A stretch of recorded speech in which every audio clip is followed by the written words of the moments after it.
Good morning, नमस्कार। मैं doctor किरण गर्ग, मेरे यूट्यूब चैनल में आपका फिर से स्वागत है। तो प्रिय छात्रों, अब हम आगे करने जा रहे हैं आदिकाल का ही हमारा टॉपिक चल रहा है। आदिकाल के में ही हम नामकरण के बारे में भिन्न भिन्न जो साहित्यकार है उन्होंने क्या नाम दिया है आदिकाल का, और पहला कवि, पहली रचना, इसके बारे में आज हम बात करेंगे। तो आदिकाल का जो नामकरण के बारे में बात कर रहे हैं, तो सबसे पहले कौन था? गारसादी तासी, शिव सिंह सेंगर।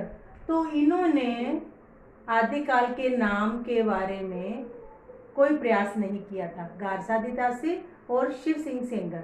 नेक्स्ट है फिर ग्रियसन, जॉर्ज ग्रियसन ने आदिकाल को नाम दिया था चारण काल, क्योंकि उस समय चारण कवियों का समय था। तो इन्होंने प्रवृत्ति के अनुसार चारण काल नाम दिया था जॉर्ज ग्रियसन ने। नेक्स्ट आ गया फिर मिश्र बंधु। जो मिश्र बंधु थे उन्होंने जो आदिकाल को नाम दिया था आरंभिक काल। मिश्र बंधुओं ने आरंभिक काल दिया था, और गणपति चंद्र गुप्त जी हैं, उन्होंने आदिकाल को नाम दिया था प्रारंभिक काल। तो इसमें बच्चों कुछ कभी कभी कंफ्यूजन हो जाता है आरंभिक और प्रारंभिक काल में। तो आप किसी भी तरह इसको लर्न करो पक्के से, मीन्स प्रारंभिक काल। अब इस गणपति चंद्रगुप्त में प आता है, तो इसका प्रारंभिक काल, इस तरह से आप रिलेशन करके इसको लर्न कर लो ताकि कंफ्यूजन ना रहे। और मिश्र बंधुओं ने आरंभिक काल कहा था, गणपति चंद्रगुप्त जी ने प्रारंभिक काल कहा था। ठीक है। नेक्स्ट आ गया फिर आचार्य रामचंद्र शुक्ल जी ने क्या नाम दिया था? वीरगाथा काल।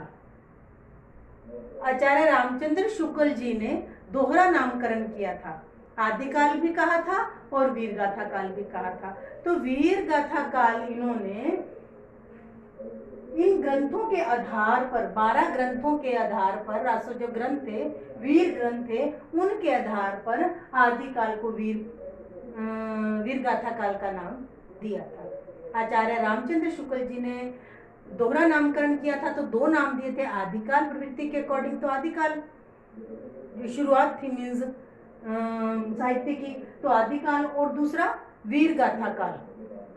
वीर ग्रंथों, 12 वीर ग्रंथों के आधार मानकर इन्होंने आदिकाल को वीरगाथा काल किया था। तो जो उन्होंने 12 ग्रंथ के आधार पर वीरगाथा काल नाम दिया था आदिकाल को, तो वो ग्रंथ कौन से थे? देखिए, फर्स्ट है पृथ्वीराज रासो।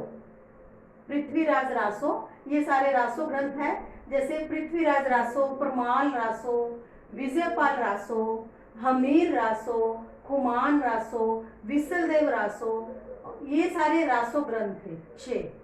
ठीक है।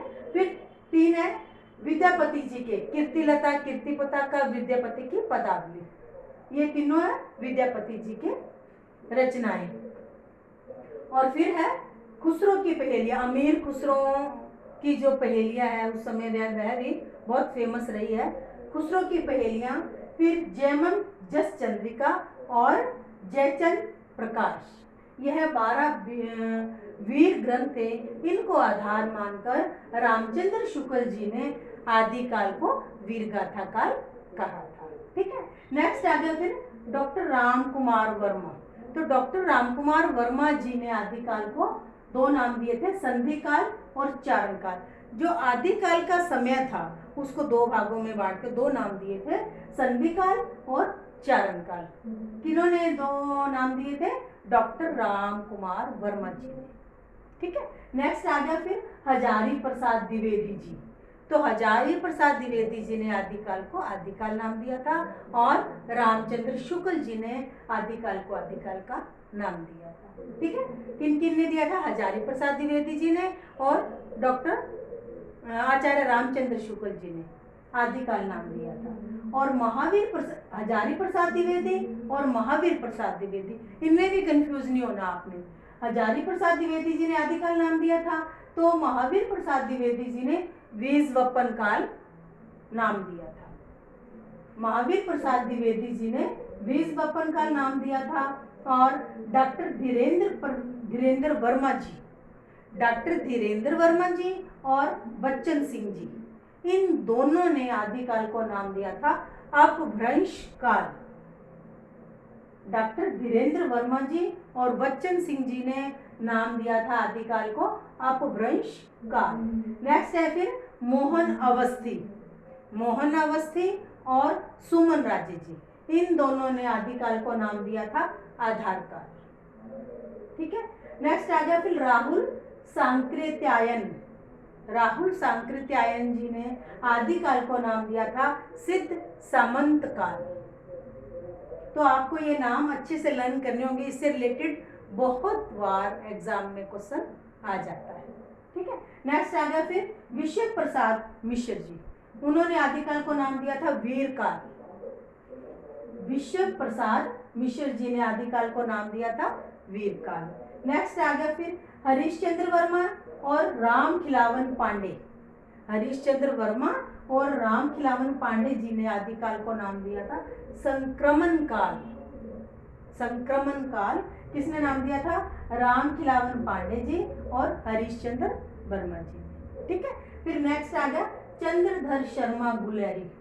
तो चंद्रधर शर्मा गुलेरी के बारे में आपने सुना होगा, इन्होंने पुरानी हिंदी कहा था। एक तो इन्होंने जो हिंदी का नाम पुरानी हिंदी का था, और इन्होंने आदिकाल को नाम दिया था पुरानी हिंदी काल या अपभ्रंश काल।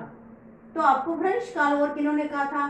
डॉक्टर धीरेन्द्र वर्मा और बच्चन सिंह जी ने अपभ्रंश काल कहा था। और किसने कहा था? चंद्रधर शर्मा गुलेरी जी ने पुरानी हिंदी का काल और अपभ्रंश काल नाम दिया था चंद्रधर शर्मा गुलेरी जी ने। ठीक है, नेक्स्ट आ गया फिर डॉक्टर रमाशंकर शुक्ल रसाल जी, उन्होंने आदिकाल को नाम दिया था जयकाल। डॉक्टर रमाशंकर शुक्ल रसाल का नाम से है ये साहित्यकार, इन्होंने नाम दिया था आदिकाल को जयकाल। नेक्स्ट है वासुदेव सिंह। वासुदेव सिंह जी ने आदिकाल को नाम दिया था उद्भव काल। उद्भव काल, उद्भव काल किन्होंने दिया था? वासुदेव सिंह जी ने।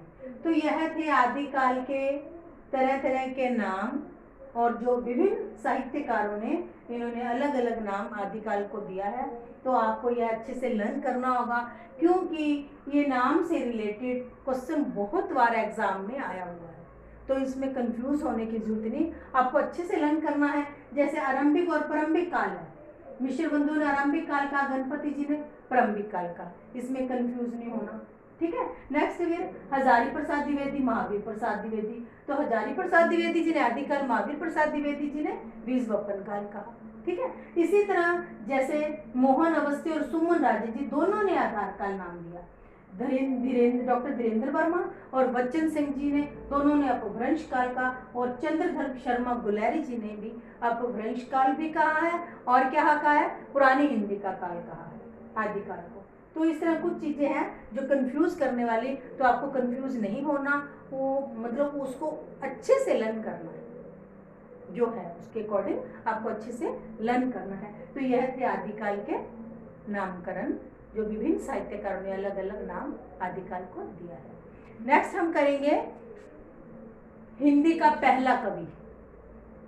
हिंदी का पहला कवि किसने किसको माना है, तो उसके बारे में बात करेंगे। तो जैसे शिव सिंह सेंगर जी है, शिव सिंह सेंगर जी ने हिंदी का जो पहले कवि है किसको माना है? पुष्प या पुंड को हिंदी का पहला कवि माना है शिव सिंह सेंगर ने। और मिश्र बंधुओं ने भी पुष्प या पुंड को ही आदिकाल का हिंदी का पहला कवि माना है। पुष्प या पुंड को शिव सिंह सेंगर जी ने भी माना है, और मिश्र बंधुओं ने भी पुष्प या पुंड को ही हिंदी का पहला कवि माना है। फिर आचार्य रामचंद्र शुक्ल जी ने हिंदी का पहला कवि मुंज को माना है या भोज, दोनों को माना है। मुंज या भोज दोनों को माना है। नेक्स्ट चंद्रधर शर्मा गुलेरी जी, चंद्रधर शर्मा जो गुलेरी जी, उन्होंने मुंज कवि को हिंदी का पहला कवि माना है। नेक्स्ट है डॉक्टर राम कुमार वर्मा। तो डॉक्टर रामकुमार वर्मा जी ने हिंदी का पहला कवि किसे माना है? स्वयंभू को। स्वयंभू को हिंदी का पहला कवि किसने माना है? डॉक्टर रामकुमार वर्मा जी ने। नेक्स्ट आ गया फिर हजारी प्रसाद द्विवेदी जी। तो हजारी प्रसाद द्विवेदी जी ने हिंदी का पहला कवि माना है अब्दुल रहमान जी को। अब्दुल रहमान को हिंदी का पहला कवि माना है हजारी प्रसाद द्विवेदी जी ने। नेक्स्ट आ गया फिर गणपति चंद्रगुप्त। तो गणपति चंद्रगुप्त जी ने हिंदी का पहला कवि माना है शालिभद्र सूरी। शालिभद्र को माना है, ठीक है। नेक्स्ट आएगा फिर बच्चन सिंह। तो बच्चन सिंह ने हिंदी का पहला कवि माना है विद्यापति जी को। हिंदी का पहला कवि विद्यापति को माना है किसने? बच्चन सिंह जी ने। नेक्स्ट आ गया राहुल सांकृत्यायन। राहुल सांकृत्यायन ने हिंदी का पहला कवि सरहप्पा या सरहपाद को माना है, जिनकी रचना थी दोहा कोश। दोहा कोश में सरहप्पा की जो सारी रचनाएं राहुल सांकृत्यायन ने किस में डाली सारी है? दोहा कोश में। दोहा कोश के नाम से ग्रंथ है, ठीक है। नेक्स्ट आ गया फिर आदिकाल की पहली रचना किसको माना जाता है? तो आदिकाल की पहली रचना श्रावकाचार को माना जाता है, जिसकी जो रचना हुई थी 933 ईस्वी में हुई थी, और इनके जो रचनाकार थे वो देवसेन कवि थे, जैन कवि देवसेन थे। और रचना कौन सी थी? श्रावकाचार, जिसमें श्रावक धर्म और गृहस्थ जीवन का वर्णन था। श्रावकाचार, ठीक है। और इसमें 250 दोहा छंद थे। श्रावकाचार जो रचना थी इसमें 250 दोहा छंद थे, जिसमें गृहस्थ और श्रावक धर्म का वर्णन था। और यह अपभ्रंश और अपभ्रंश प्रभावित पुरानी हिंदी में रचित थी, ठीक है। और यह एक मुक्त रचना थी, और यह एक मुक्त रचना के साथ साथ उपदेशात्मक रचना थी। श्रावकाचार आदिकाल की पहली रचना मानी जाती है, ठीक है। तो देवसेन कवि द्वारा रचित श्रावकाचार, जिसमें गृहस्थ और श्रावक धर्म का वर्णन है, 250 दोहा छंद है, उपदेशात्मक है और अपभ्रंश प्रभावित पुरानी हिंदी में यह रचित है, ठीक है। तो यह हमने बात की आज आदिकाल की पहली रचना, हिंदी का पहला कवि और आदिकाल के नामकरण के बारे में बात की, ठीक है। तो विभिन्न साहित्यकारों ने आदिकाल को क्या क्या नाम दिए इसके बारे में हमने बात की। और इसके साथ साथ जो रामचंद्र शुक्ल जी है, इन्होंने वीरगाथा का नाम दिया है। ये वीर ग्रंथ जो 12 वीर ग्रंथों को आधार मानकर उसके अकॉर्डिंग उसको आधार मानकर इन्होंने आदिकाल को वीरगाथा काल नाम दिया था। तो यह है वह 12 ग्रंथ। इससे रिलेटेड क्वेश्चन भी आ सकता है कि यह उन 12 ग्रंथों में यह ग्रंथ है या नहीं, इस तरह से क्वेश्चन बन के आ सकता है।